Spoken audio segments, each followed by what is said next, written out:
ជប់ជន់ជំនាន់ថ្មីក្រោកឈរឡើងយើងជាសទ្រង់នៃជាតិមក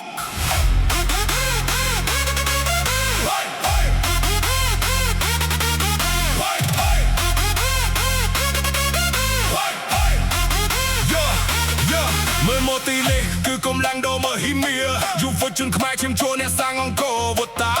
បេះដូងដៃថែបស្មាដីមុតស្រួចដូ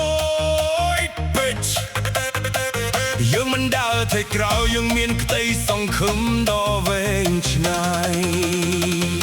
បដិសេធគ្រឿងញៀនអវត្តមរណៈបំផ្លាញជីវិតយើងរើសក់សៀវភៅរើសក់ចំណេះដឹងជាមិត្តក៏សាងអនាគតទៅរុងរឿងដោយផ្កាយលើមេឃកម្ពុជាមានតភូមិមិនឲ្យសត្រូវណាមកក៏បៀតបៀនបានឡើយដៃកាន់ដៃរួមសាមគ្គីជើងឈរត្រង់ការពារទឹកដីគ្មានគ្រឿងញៀនក្នុងខ្លួនមានតែមហិច្ឆតា1 2 3បុកឲ្យខ្លាំងពួកយើងជាសទ្រង់ជាតិជ្រងទង់ខ្មែរឲ្យខ្ពស់ត្រដែតរំលែងកំសាន្តដោយភាពស្អាតសមយុវជនឆ្លាតជាតិរឹងមាំខ្មែរឈ្នះខ្មែរឈ្នះខ្មែរឈ្នះខ្មែរឈ្នះ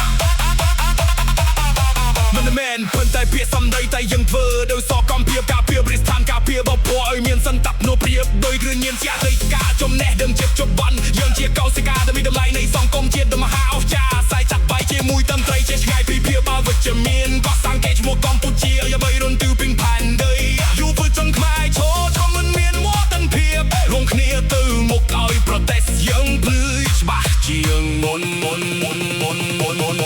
មានភូមិខ្ញុំអរគុណសន្តិភាពយុវជនខ្ញុំមកតែមកមួយភាពគ្រឿងញៀនជីវិតស្រស់បំប្រង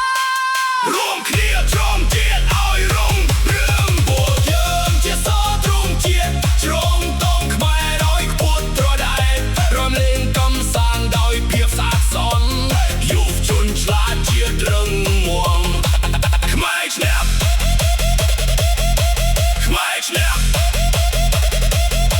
ខ្មែរឈ្នះខ្មែរឈ្នះយុវជនគឺជាអនា